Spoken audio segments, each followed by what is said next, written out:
Welcome to Mission Money Podcast. I'm your host, Tayloe Clements, and I am so excited you are here. Welcome to podcast number 1.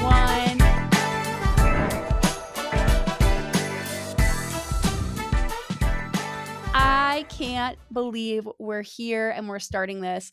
Over the last 10 years, I've gotten to help a lot of you raise support and have just been so blown away by the impact that's been made around the world.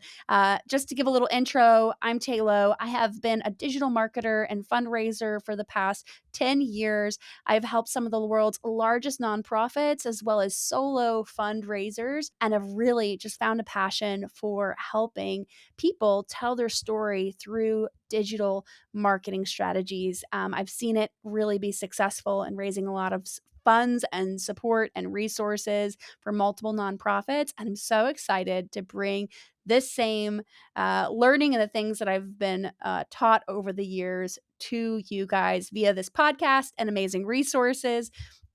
Just so you know, I have a resource for you down linked below. It's called 5 Quick Wins to Boost Your Fundraising Today. Please go grab that. If you're looking to do more digital fundraising, helps with automation, as well as dives into just some opportunities, some quick wins that can help you make a difference in your fundraising today. Thought I'd give that to you guys so you have a practical way to start. But with that being said, let's get into our first podcast. While this podcast is focused on giving you digital strategies, tips, and tricks, I thought it would be really appropriate to start with something a little different, which is defining what your vision is and overcoming the fear to raise support. Now, this is something I can relate to. I have been held back and stopped by fear and asking for donations. But let me tell you, there are a few things you can do to overcome that fear. And one of the reasons I started this podcast, just to go into a quick short story, I was in college and I was so lost. I was in journalism. I didn't know what I wanted to do. And I was just all my film classes got pushed back to my senior year. That summer, I had a big life-changing impact happen where I found my faith and came back to school. I had been praying, hey, what am I supposed to do? What's this bigger thing that I'm actually called to do? And I went into these film classes that were all pushed back to my senior year. And guess what? They had built this $2.5 million film studio at Longwood University on the East Coast. It was just one of the best state of the art, just beautiful buildings with all this high tech wiring. I just geeked out that whole year. I could not leave that building. I studied and studied and studied, and I found a passion for filmmaking. In that moment, I knew I was called to help those that don't really have the ability to storytell or the knowledge and know how to storytell, tell their stories to help get funds behind the mission and impact they were wanting to make. Now, being out of college, fresh out of college, I started my own business. I went right into it. I'm like, hey, yeah, I'm young and I have my camera. And I just started helping anyone and everyone I could. I launched a church. I helped some families adopt kids where they had to go and raise their support to live over in Africa for 6 months to be able to adopt. With that, I just grew more and more of a passion for helping missions, helping people fulfill these big visions they had. People would come to me and say, hey, can you help me tell my story? I don't, we're raising this support. Where do we start? And I just, the dream started there. Little did I know where the next 10 years would take me. I did a deep dive into marketing, social media, paid advertising, website, SEO, everything in the book. I would just dive in and learn marketing. Then later to go back to the nonprofit world, working for some of the world's largest nonprofits and learning even more about how to scale what was on my heart to do, which was to help make up impact. Honestly, I felt a passion to be alongside and join these passionate people in making a mission. But if you're on the other side of this, you're not a digital marketer, you'll know that, and I've seen exactly where you're at, right? You have this huge passion, this project, this thing you want to do, but Little did you know you'd have to be an expert digital marketer too, or an expert fundraiser at that.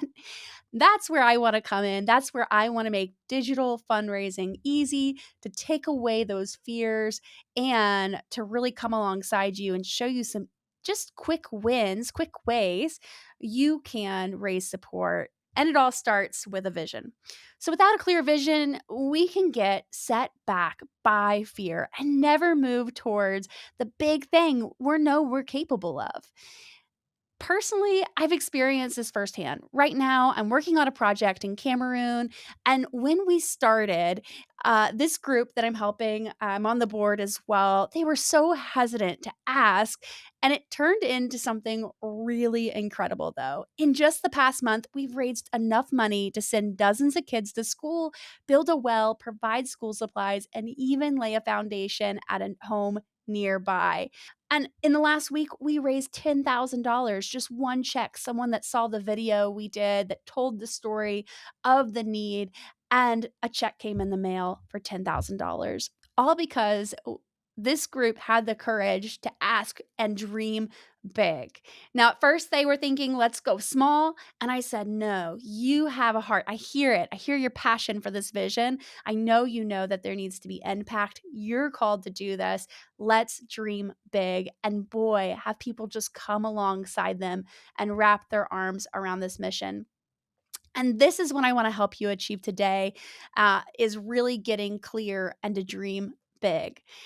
Today, we're going to talk about overcoming the fear of asking for donations, because whether you're a solo fundraiser or a part of a larger nonprofit, fear can be the biggest thing holding you back from realizing your vision. So let's jump in. Now, first, let's start with what is holding us back. It's usually fear of two things: fear of judgment and fear of rejection. Maybe you're worried that people will say no, or worse, you think that they're going to think that you're only after their money. That fear can stop us before we even start. But here's the thing: fundraising isn't about begging for money, it's about giving people the opportunity to make a difference. Fear comes from focusing too much on ourselves and what people think of us. But when we shift that focus to impact and the people we're serving, it changes everything. Here's the mindset shift: it's not about you, it's about them. The moment you stop focusing on the fear of judgment and rejection and start focusing on inviting people into something bigger, that fear starts to dissolve. So, how do we reframe the ask to overcome this fear? It's simple: focus on the mission and the impact, not on the money. Let me give you a real life example of the current work that I'm helping do in Cameroon. They wanted to ask for as little as possible, just enough to cover the basic needs. They were afraid people wouldn't give if we aimed too high. But I knew that if we were called to the bigger dream, we weren't just supposed to meet the basic needs, we were supposed to transform lives. That's big, isn't it?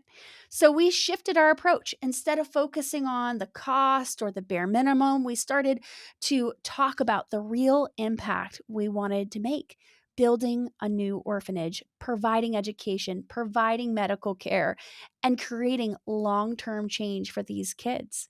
When we invited people into that vision and showed them the difference their contributions would make, something amazing happened.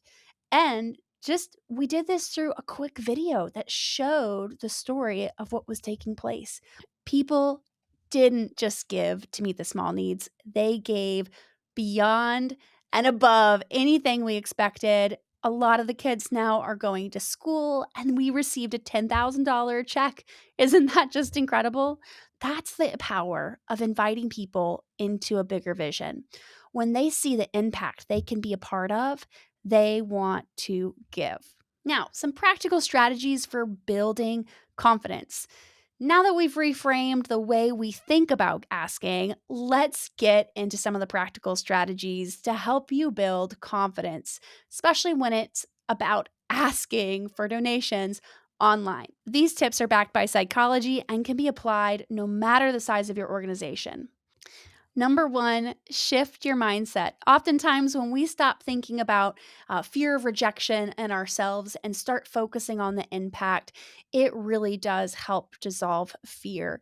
We need to be focusing on the people we're inviting in and becoming the inviter. So, my first tip is to stop focusing on yourself and start focusing on them, the donors, and the people that you're impacting.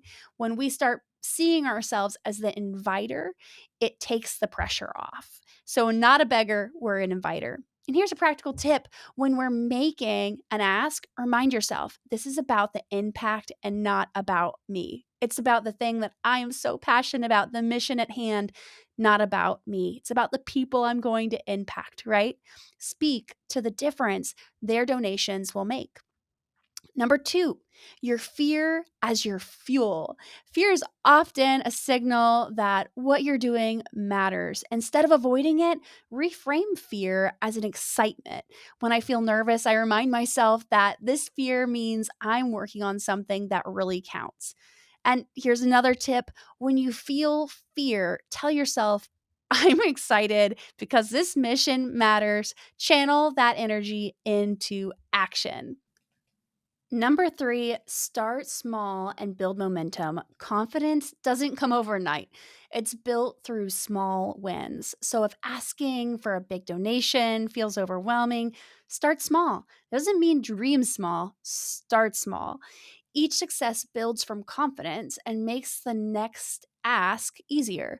So, a practical tip is to set a small, achievable goal for this week.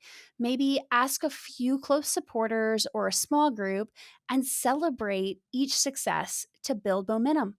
This is going to help build your confidence over time after you just see small wins. Number four, use visualization. Visualization is a powerful tool. My dad, growing up when I was doing horse shows, he would always tell me, visualize the win as I'd go in. And I tell you what, it boosted my confidence. I don't know what it was, but I'd go up there and I'd sit taller because I would visualize myself winning. Now, I wouldn't be bummed if I didn't win. I had a good balance of expectations, but at the same time, it's like, yeah, you know what? I have what it takes. And so do you. You have what it takes. So visualize the win. This is going to help you reduce anxiety and boost performance. Now, before making an ask, take a moment, imagine yourself succeeding. Now, as you walk in, picture the conversation going well or that email going well and the donor responding positively. Number five, detach from the outcome. One of the biggest fears in fundraising is rejection. I get it. I get it. I've been there and it feels so real. There feels like no way to get over it. But detaching is a really great tool, not only just for managing anxiety, but managing the fear of fundraising.